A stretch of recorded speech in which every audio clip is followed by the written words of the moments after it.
Welcome to another episode of the Spiritual Awakening Show. I'm your host, Brent Spirit, and I'm here today with a very good friend of mine, Bryan Hardy. Bryan, welcome. Thanks for being here. Thanks for having me, brother. Oh, it's my pleasure. So, Bryan is a men's holistic health and nutrition coach. He's a certified nutritional practitioner, and of course, a very experienced traveler of the spiritual path. Bryan and I grew up just a few houses down from each other. We used to skateboard, play hockey, get into trouble sometimes. And turns out over the years, we've been on very similar journeys. Fortunately, Bryan has a very different skill set from me, very different set of tools and wisdom, specifically around taking care of this body through nutrition, through wellness practices in a holistic way. And so today we're going to unpack the importance of really supporting this system with proper food, nutrition, hydration, supplementation, maybe exercise, all of those exciting things that can get a little overwhelming and confusing. But Bryan's here, and we're going to get you to offer as much as you can to us today. Because as we go through spiritual awakening, sometimes we have this idea that it's about our spirit, which has this tendency to feel kind of ethereal, airy, fairy, kind of ungrounded and disembodied. But in fact, that's really far from the truth. Spiritual awakening has everything to do with this body. These bodies are the temples for the spirit to reside in, and these temples need to be supported. They really do. And so we're going to get into many different themes together today. We'll talk a little bit about things like a common theme that many people report as they go through spiritual awakening. So this is autoimmunity. I've experienced it myself.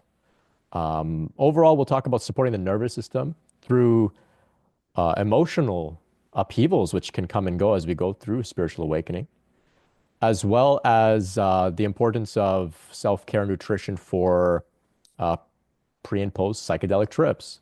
So Bryan's got plenty of experience with psychedelics. He spent countless times. He's had countless ayahuasca trips and many other teachings in the jungle there that I'm hoping we can unpack a little bit.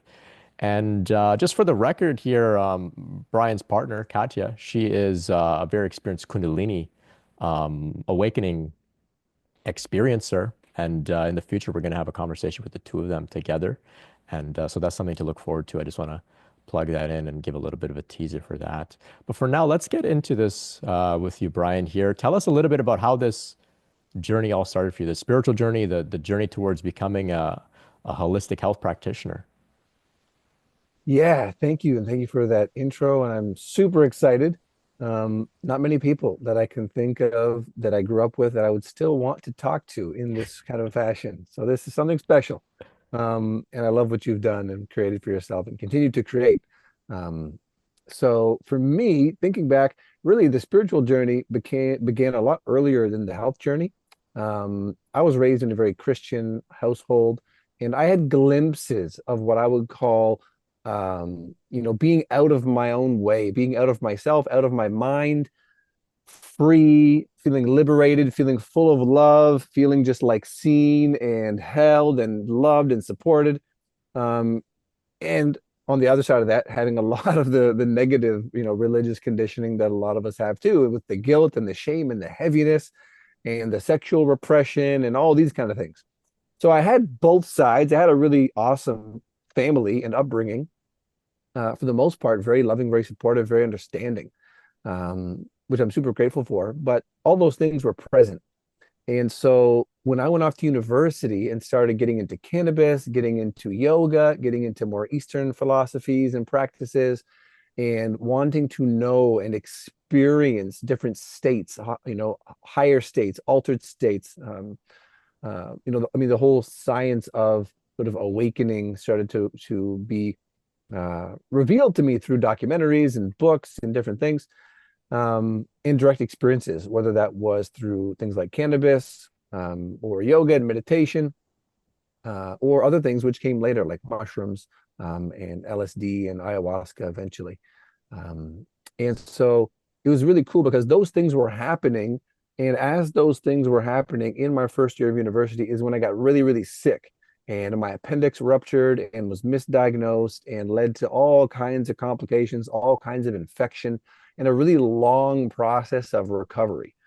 So from the age of basically 18 until my mid 20s, it was a very up and down journey in terms of my health. Lots of bloating and digestive issues, lots of brain fog, the whole leaky gut, candida, dysbiosis, kind of picture that a lot of people might be familiar with, and just not feeling great, just really not feeling great, not feeling like myself.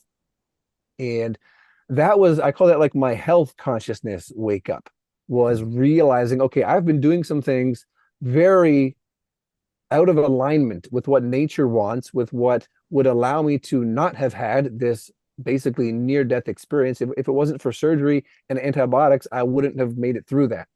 And so that was a big wake up moment of like, oh, damn, like I'm doing some things wrong. I got to get really interested in how I'm treating my body and how I was part of, creating this thing for myself. And I didn't jump straight to that. That was like a process of probably a year of feeling like a victim and feeling like it's their fault and it's their fault. And that doctor messed up this and this doctor messed up that. And, whatever it was, until I realized I'm the only one who's responsible for my situation. And I'm the only one who can change anything. And that was a real big turning point. And so since that time, I've basically been obsessed with all things holistic health, nutrition, self-healing, the mind-body connection, the emotional piece, the spiritual piece, the energetic piece, and using tools from time to time like psychedelic, medicines or plants in order to access a different way of seeing and experiencing the world. And that just kind of continued and continued and continued. And I realized I really couldn't continue doing what I was at school studying in the first place, which was automotive engineering technology. Couldn't see myself doing that, because everything became about health and wellness and figuring out this question of what does it actually take for us to thrive and to not be walking around with giant bags under our eyes and, having sugar and coffee and all this crap to just get through the day and then collapse and then wake up and do it again, which is what I saw around me at university. And in, family members, it's like everywhere. Once you see it, you can't stop seeing it, that our society is really sick, and people don't know how to take care of themselves. And, I decided, okay, I'm going to figure this shit out first for myself, because I feel terrible. And then from there, it became this natural desire to want to share with others and eventually to, teach and to guide others. And I went off and did, holistic nutrition certifications and all kinds of different coaching and mentoring and different modalities, to get to the place where I have a pretty broad suite of tools to assist someone with really empowering themselves as it relates to their body, and that being the foundation for the rest of their lives. And so I do a lot of work with digestive issues and with energy and fatigue and these sorts of things, but also really interested on the other side of the spectrum are the guys who are doing well and they want to do better, where they want to feel more connected. They want to feel like at that next level. And that's where things like, microdosing of different substances and nootropics and stacking that stuff together, that we can kind of geek out on that stuff and it becomes really fun. But so there's the two sides. There's like the getting people out of deep dysfunction and not feeling great. And then the smaller bucket of individuals who are doing quite well and want to fine tune and optimize. But both are really fulfilling and satisfying. And I just love that I get to do this.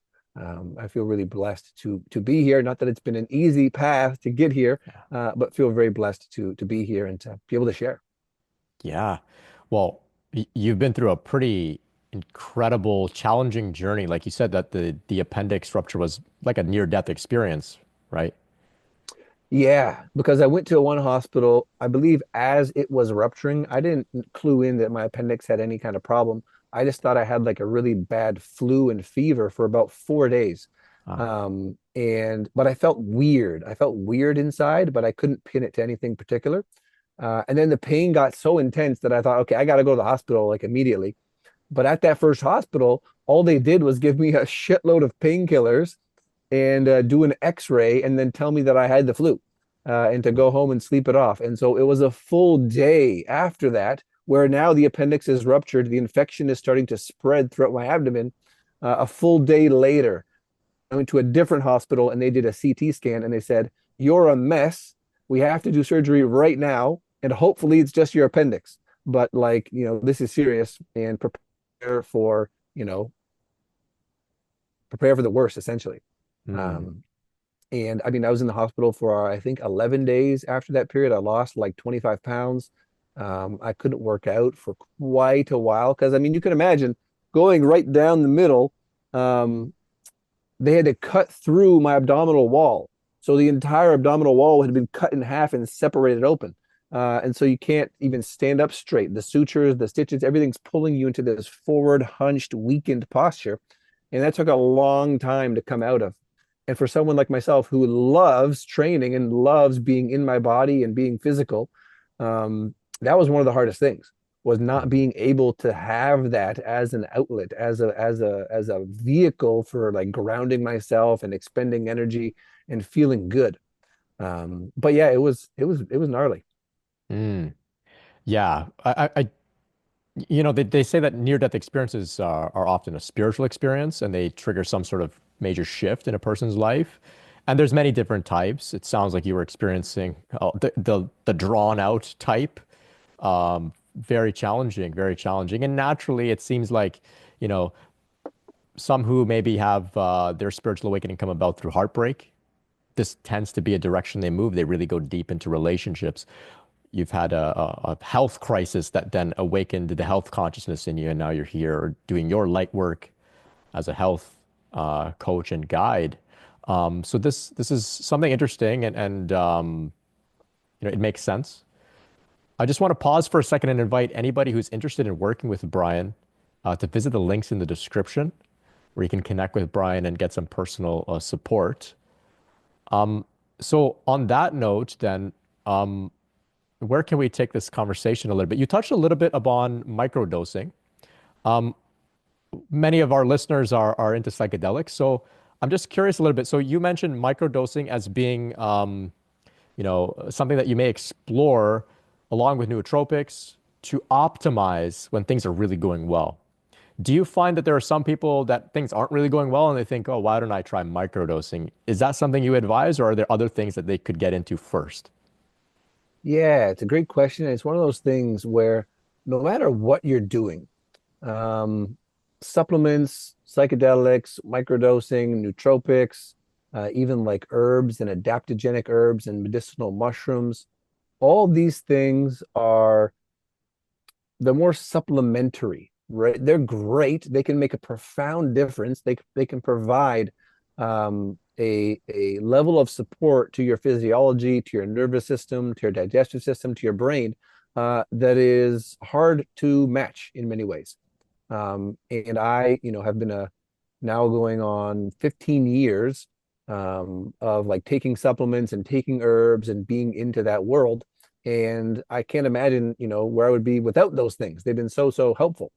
Um, that said, if someone is eating like shit and they're staying up until like 2 a.m. every night playing video games or watching YouTube or whatever, and they never exercise, and they're always on their phone, and they're isolated socially, and they don't go outside, they don't connect with nature, they don't eat real food. If someone's in that kind of position, a microdose, sure, it might help. It might give them sort of a moment or a few hours or half a day or a day of clarity and maybe some energy and some like, a little bit of their ego taking a back seat, just a little bit of more presence, is how I often experience it. And that can be great and that can open a doorway that they want to walk down further. So I don't discount that. But thinking that that's going to fix you on its own, would be silly, right? And so at whatever point it might come up in the journey, we still have to address the foundation, right? Because I Mm. don't care what you're doing, you have to be sleeping and eating and hydrating and eliminating and moving your body and ideally connecting with others, with God, source, nature, etc.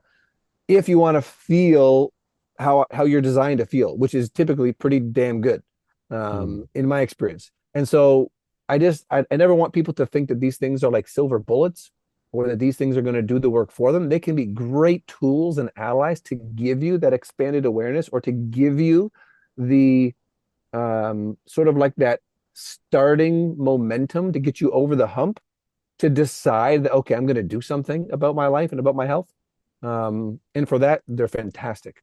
And I have seen many people use things like microdosing to get off of like SSRIs. I have seen that, or to not need to go down the pharmaceutical route, and because a lot of people, they don't want, it's not so much that they're super opposed to medicine. They just don't want to be dependent, Mm. right? They don't want to be on this thing forever.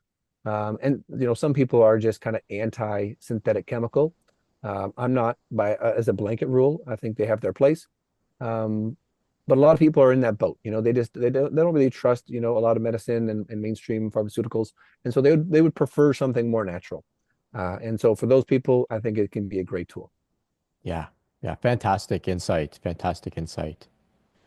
So, on the topic then of psychedelics in general, we get a lot of listeners, like I said, that explore psychedelics. A lot of people have had their spiritual awakenings triggered or catalyzed through psychedelics, myself included.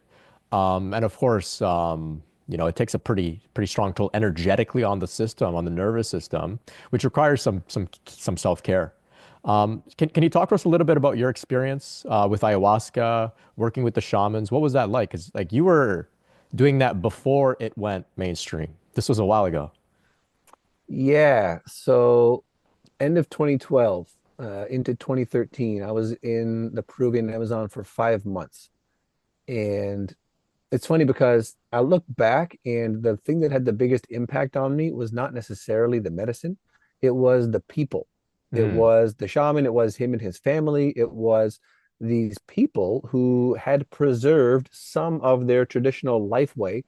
And with, from what I saw, there was an immense richness and simplicity to that way of life that was so satisfying, so attractive, coming from a very fast paced, achievement oriented, goal driven kind of Western upbringing.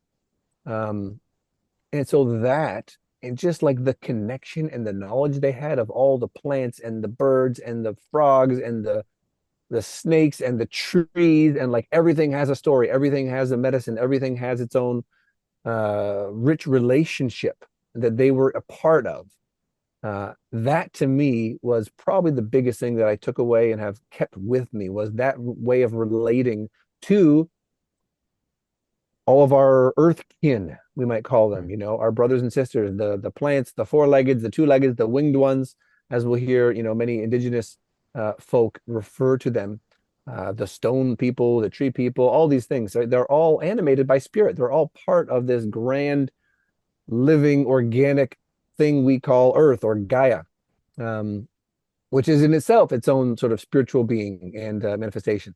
So that was a massive paradigm shift. The actual experience with ayahuasca, and I was there for a long time. I sat in probably just over 50 ceremonies and drank in most of those, but these weren't always like breakthrough, mind-blowing experiences. There was a lot of physical purging mm. that took place. Um, Not so much, not very comfortable for a lot of it. It's like I described it as like enhanced meditation with the challenge of, keeping your kind of system together, and not just being on the toilet all night, which can happen. And they don't necessarily frown upon that. They think that's good as part of the cleansing process. Um, but I did have some experiences both with ayahuasca directly and other plants, that were, I mean, very what people would think of as mystical, um, experiences in dreams, right? Of being visited by different plant spirits. And of course, that's the tradition down there. That's what they practice. That's what they believe. And so you're connecting with these plants, you're meditating, you're praying, you're fasting to a certain degree, purifying your body, to become more sensitive. Mhm. And so, as a health practice, looking back, I don't recommend it as a physical health practice to kind of starve yourself and deprive yourself of certain things. Like I started fainting multiple times toward the end of my stay there because I hadn't had salt or fat really in a number of months. And I'm like 145 pounds, 6'2", and my system was depleted, right? So that's not healthy per se.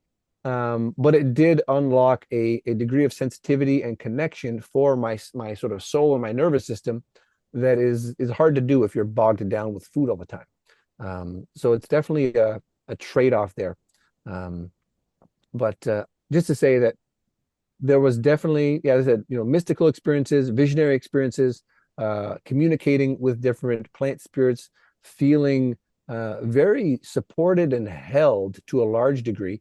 And one of the experiences, which I would describe as like a breakthrough experience, I sort of found myself in this dimension with a couple of, I don't know, you call them aliens or you call them spirit beings or what have you.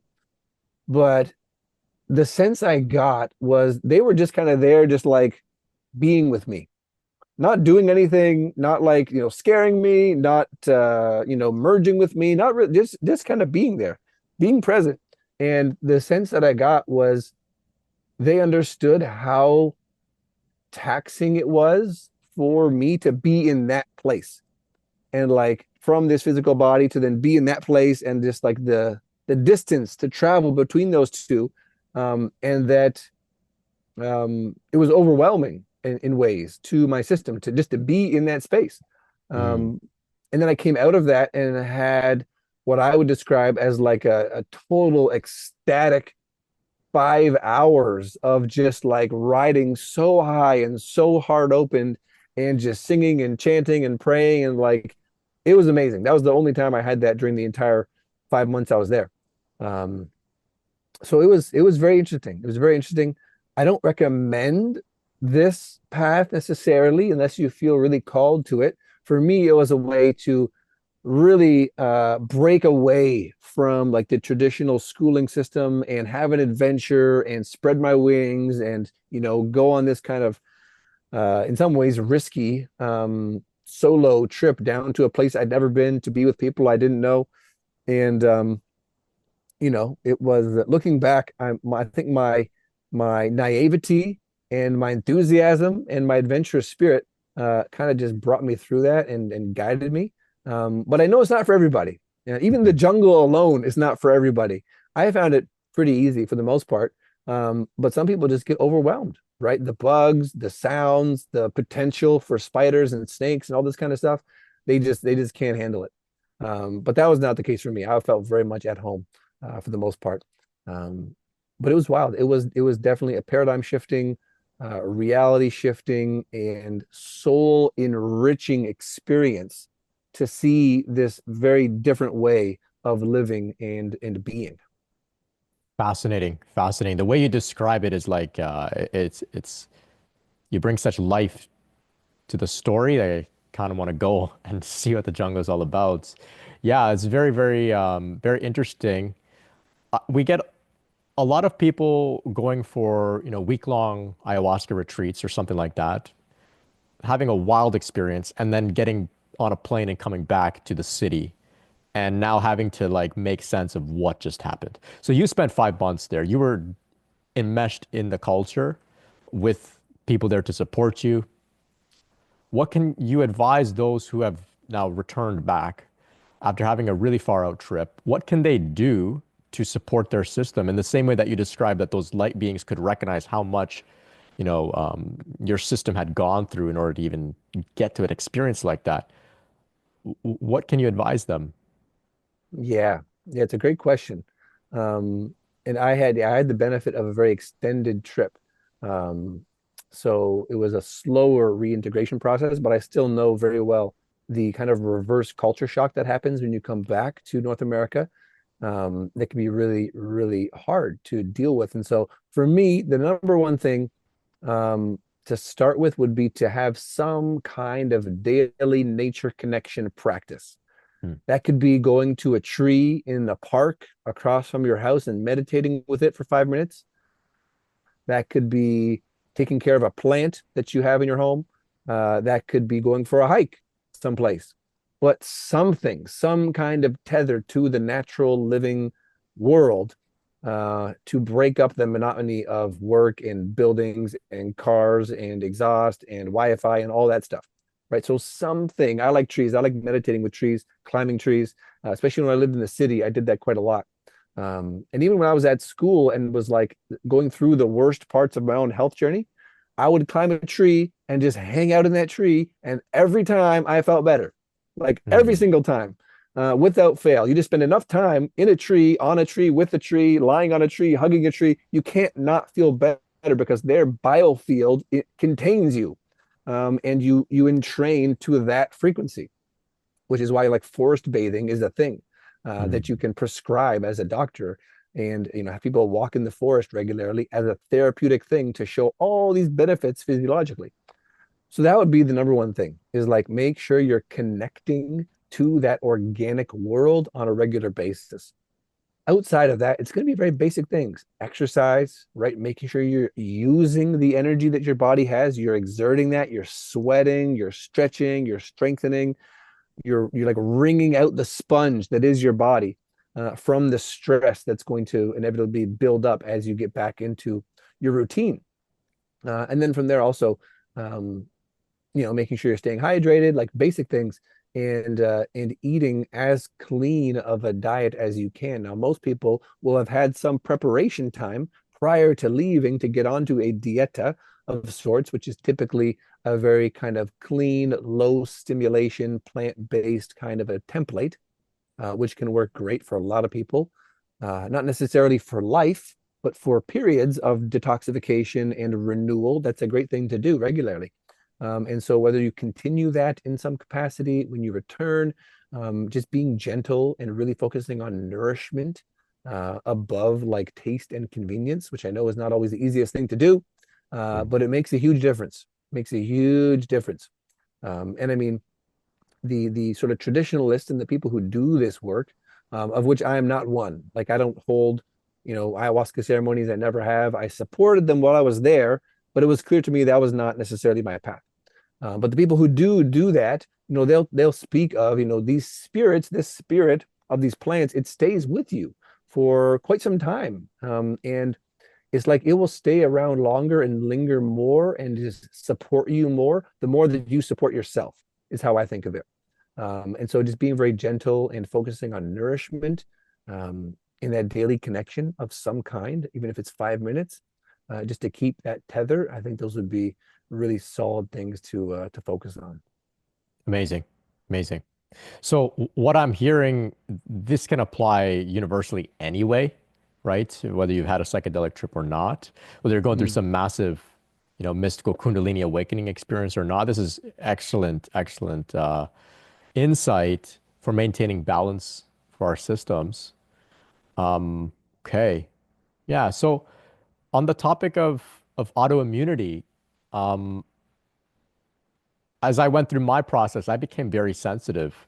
And for me in particular, I developed, or it seemed that a couple of autoimmune conditions began to come about.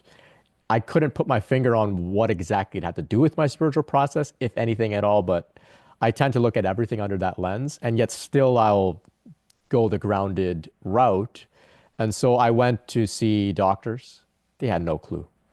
I went to see a doctor, a dermatologist trained at Harvard. No idea about diet. Absolutely no clue. I was able to, with your support, figure out that I could manage my condition with diet. And that was really empowering. And it did bring about some frustration, I imagine, similar to how what you felt when, you felt sort of betrayed by the system as well. But anyway, to those out there dealing with, their body getting confused, maybe that's the wrong terminology, but their body turning on itself with autoimmunity, how can we approach this in a way that is honoring of our body's wisdom, right? I don't really think the body's trying to hurt itself without any higher reason or purpose. Yeah, yeah, and I won't pretend to be the ultimate expert when it comes to Yeah. autoimmunity. There's definitely, functional medicine doctors and different practitioners and naturopaths that have been doing this a lot longer than I have and are really, really focused on that. Hmm. But from my perspective, and I would agree that the body is not designed. Our body's incredibly wise and incredibly efficient. And so it would seem strange that it would just all of a sudden, for no reason, start to attack itself. So I think there's some flaws in that kind of perspective. In my experience, it's a combination of factors. There's the fact that most of us grew up in fairly toxic environments, depending on what we're exposed to, what we're breathing in from cleaning chemicals, from car exhaust, the kind of food we're eating, the kind of medications we might be taking or injections we might be getting as we're growing up. All of these things can accumulate a certain level of toxicity, heavy metals, etc. And when we've got that going on, not to mention there's just a lot of foods and a lot of things sprayed on food, like glyphosate, for example, like Roundup, which is one of the most heavily used.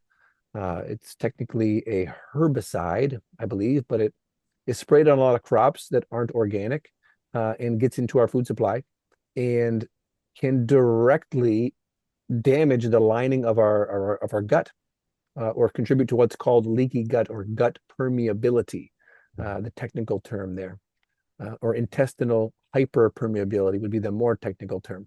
But that's an incredibly common occurrence because most commercial grains and wheat and bread products and pastas and all that kind of stuff is likely to have some amount of that poison on it. And so if you're eating that multiple times a day for years, you're going to have issues. So we've got all these things, right, that are working together to set the stage for some kind of condition to express itself. And the way I was taught was, if you think about a bucket, you've got what we call the stress bucket. And so into that bucket goes every kind of stress: environmental toxicity, nutritional deficiencies, mental emotional stress, physical stress like a cold or an infection or a broken bone or whatever it might be, electromagnetic stress, EMF, Wi-Fi, etc. All these things go into the same bucket. And at some point, if we're not removing that stuff out of the bucket, it overflows, and that's when we have symptoms. And the symptoms that you're going to have versus what I'm going to have are going to be determined usually by some kind of predisposition, whether it's a genetic predisposition or you had an injury as a child or in your earlier years, some weakness that, and we all have different strengths and weaknesses built into our physiology. And so some predisposed weakness is where that's going to show up, right? So for some people, it's their skin. For some people, it's their gut. For some people, it's their brain or their joints. And all of these things can be related to autoimmunity. And so knowing that, if we take a sort of inside out focus and we focus on cleaning up and soothing the gut and restoring that function and detoxifying the metals or even the bad bacteria or the yeast or the fungus or the whatever it is that we might have picked up that's adding to that stress bucket, it's going to allow us to put symptoms into remission, right? We're still going to have that predisposition. So if we go way out of balance, we're likely to have symptoms again. But we can put those symptoms into remission. And in many cases, we can do this pretty quickly. And a client of mine, JP, who was one of my first clients actually, who was he had an autoimmune condition. It was kind of like rheumatoid arthritis. His spine was fusing and very, very painful. And so that caused him all kind of issues and fatigue and brain fog, etc. And I put him on a gut cleanse, a gut reset. Him and his wife did it together. And he went from, I kid you not, like on one hand, being utterly dependent on stimulants, both pharmaceutical and coffee, as well as just hooked on like sugar and cheeses and all these kind of things that he was drawn towards. And he was just trying to, get through the day. But he knew we're not actually supporting him. They were contributing to this imbalance. So he went from that to actually having energy, actually being able to exercise for the first time in years, because before he either didn't have the energy or he would try to exercise and it would cause a flare up. He would end up in more pain afterwards. And so in a matter of like 12 weeks, he made a pretty dramatic transformation. And that's not that uncommon for a lot of people. If you have the right support and you're really dedicated and you lock in and you just clean up all the crap and you give your system the kind of support that it really needs and is asking for, I mean, our bodies are resilient and they're designed to express health and vitality and energy and vigor and passion and joy and all these things. And so not everybody's going to have an experience like that. Some people might take 6 months. Some people might take years. Other people, it might be 1 month or 2 months, right? If they don't have a lot going on.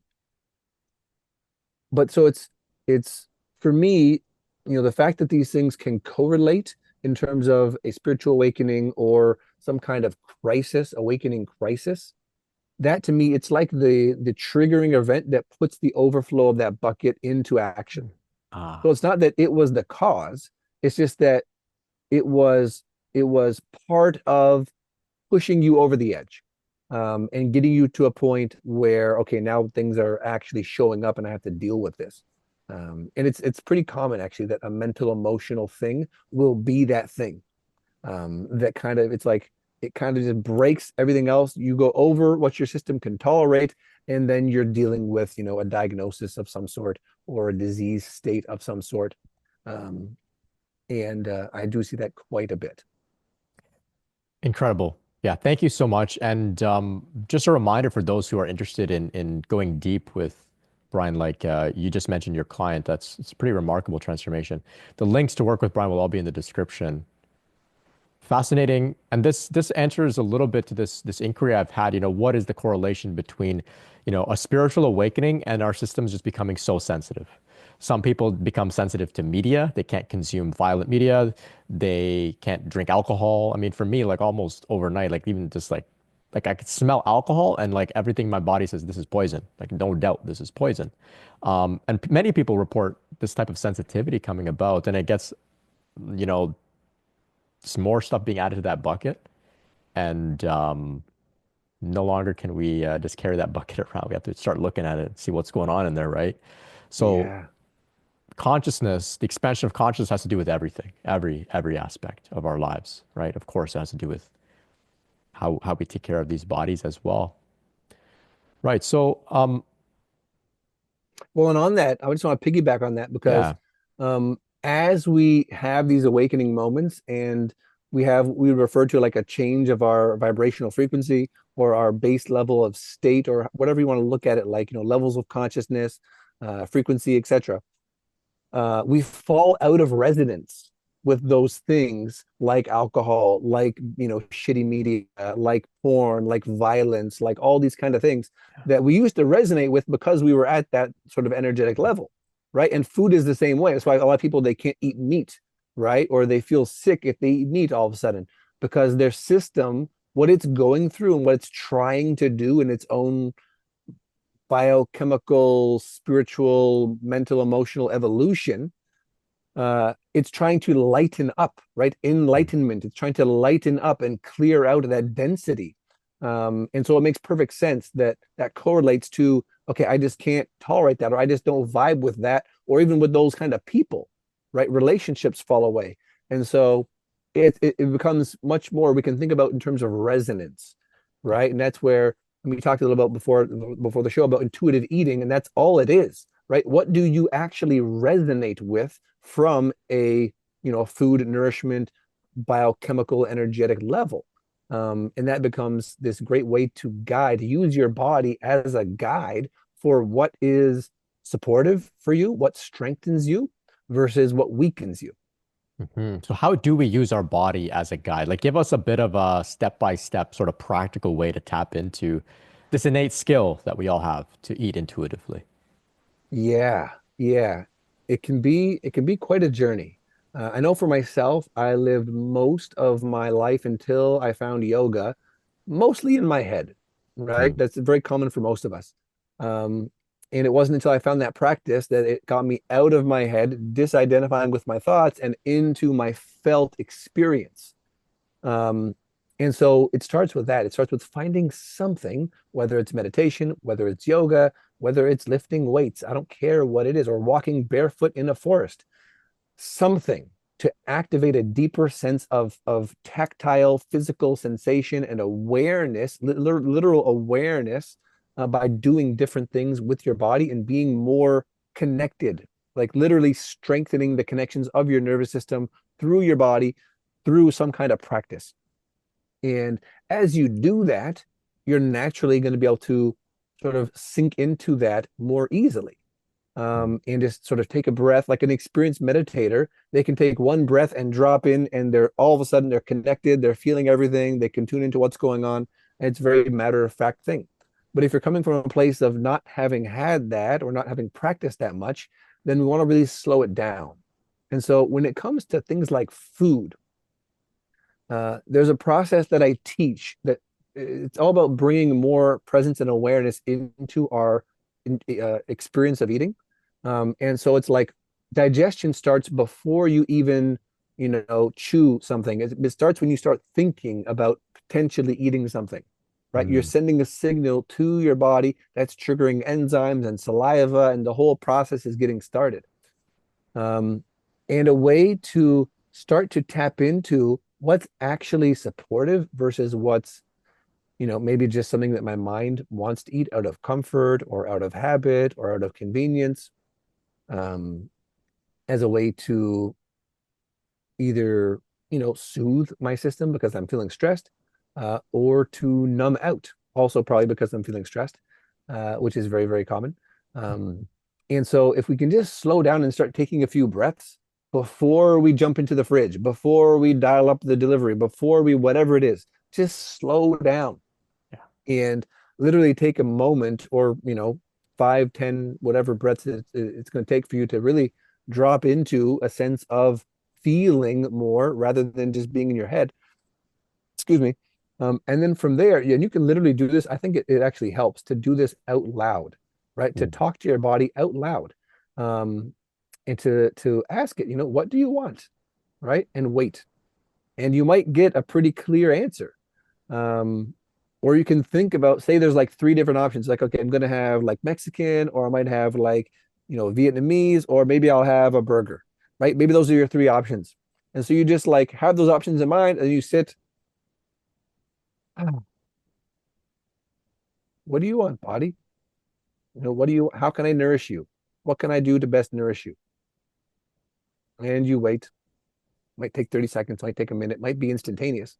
I think the Mm. longer you do this, the quicker and easier it becomes. Um, but you'll typically get something. Something will stand out above the others. And then you go and you do your thing. And as you eat that thing, I would invite you to also include a lot of breath, include a lot of presence, turn your screens off, don't be hooked on your phone, don't be just like stuck in consumption mode. Really be present with the miracle of the plate of food that has appeared before you, which probably came from like three different countries and had like 20 people in a chain of supply and preparation to end up in front of you. So it's literally every meal is like a miracle. And to sit with that and let that land for you, and send that appreciation into the food, which also changes how you're eating it and the experience of that. Um, and as you do that and you really chew, another thing, most people don't chew their food. They really don't. They like chew, chew, swallow, chew, chew, swallow. They're just getting through the meal. They're not actually, breaking all that stuff down. And so adding the breath, adding chewing, like chewing a lot, chewing more than is comfortable, as a challenge. I play a game with people. I tell people to play a game. It works great if they have small kids. So some of the dads I work with, this works well, where they play a game or who can be the last person eating. Mm. So who can be the slowest eater? And that really helps slow people down. But then after that, you do your thing, you eat, you chew, whatever it is. And if it was really a not ideal option for you, you're probably, whether it's in 30 minutes or an hour or a few hours or the next day, potentially, you're probably going to feel some level of really tired or bloated or heavy or like a headache, maybe if you're sensitive to something you ate. Or you might wake up the next day and feel hungover almost, like just like foggy and kind of weird in the head. Or you might have a skin reaction. Like you could have any way that this could manifest, and some is a lot more subtle than others. Um, but you're likely going to notice something. And how I would sort of classify an ideal meal choice, both in terms of what you're eating and how much of it that you're eating, and even how you're eating, as I said, slowing down, lots of breath, really, really getting into that rest and digest branch of the nervous system before you eat helps a ton. Um, but for me, I know it's been a great choice when I feel satisfied but not full or heavy. I feel slightly energized, right? Like I could go do something. Like I just got all this fuel. Okay, let's do something now. And I don't have, it digests smoothly. I don't feel like bloated or gassy, or I'm not burping or farting or whatever it is. Those are some really simple, obvious things that I would invite people to check out. And if you're like me and you grew up being constipated and gassy your whole life, you might not even realize that like farting all the time is not necessarily normal or healthy, although it's very common.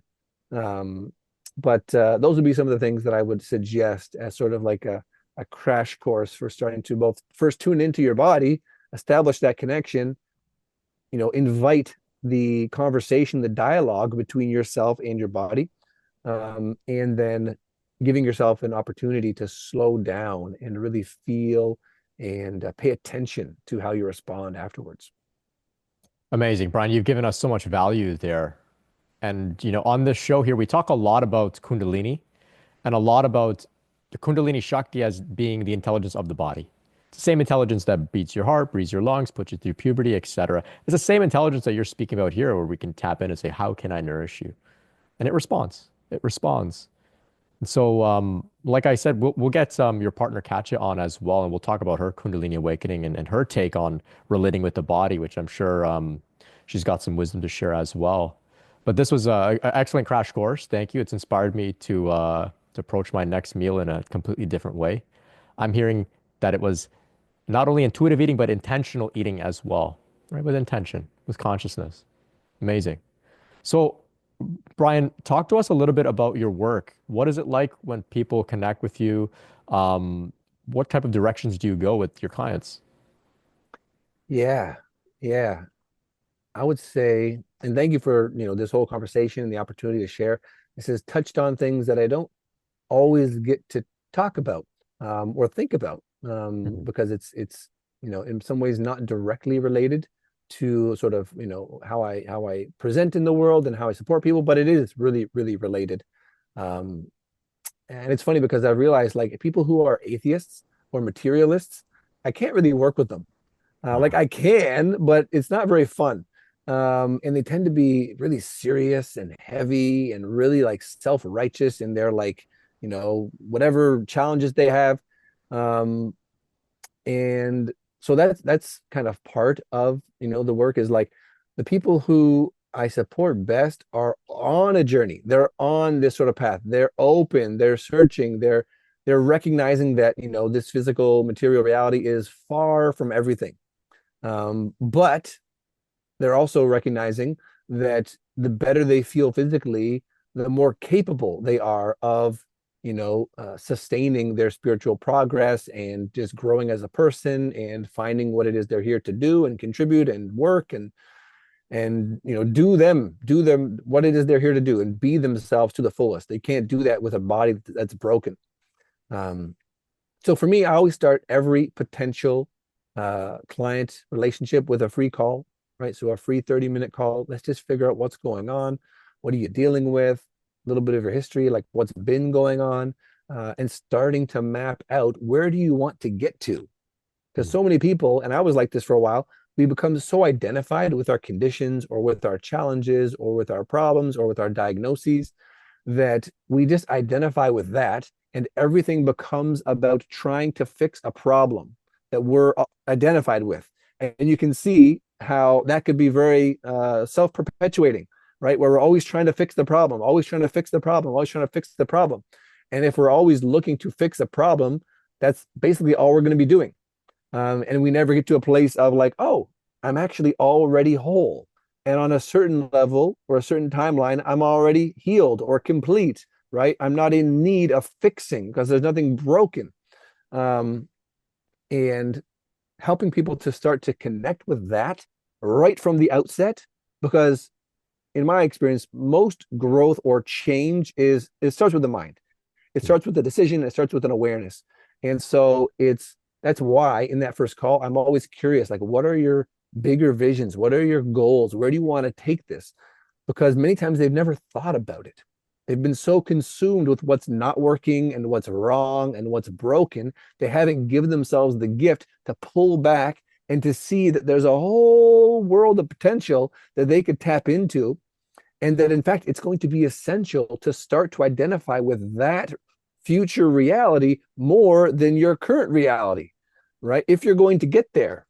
So that's where things start. It's a free conversation. We dive fairly deep. I always joke, which is also not a joke, but that I've only got one depth, and it's like all the way deep. So I just dive in and, to whatever people are comfortable with and able to access. And I mean, I'm gentle about it. I don't go like, yelling at people or prodding when they're not willing to open up. But we go deep.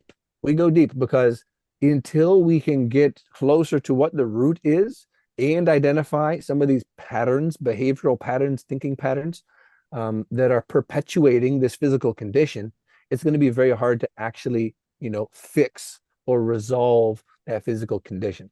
But then, of course, from there, we get into the tactical stuff. What are you eating? What's your life look like? And from there, I can get a pretty good sense of, can I even support this person? Is this a fit? Does this feel like a fit? Do they feel, like they want to work with me on this kind of thing? And then we take it from there. Yeah. Yeah. Very exciting. Very exciting. So if you're interested in working with Bryan, the links are in the description.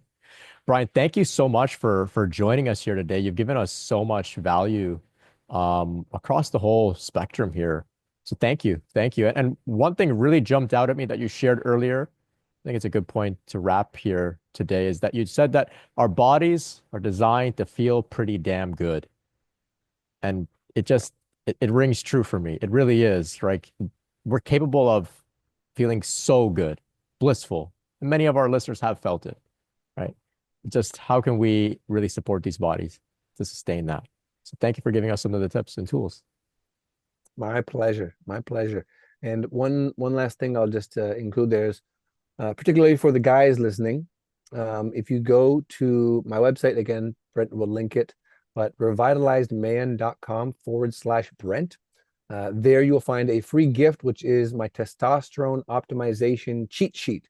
The things to do and not do if you want to maximize your healthy production and expression of hormones, which then, of course, contributes to everything from energy to confidence to mood to strength to libido, etc.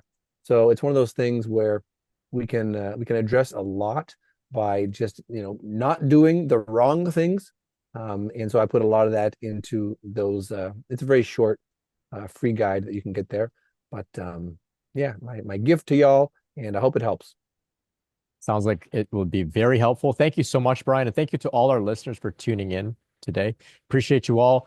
Look forward to hearing more from Bryan and his partner, Katya. We'll get into a little bit about Kundalini and all sorts of things, I'm sure. Bryan, thank you so much once again. Always appreciate you.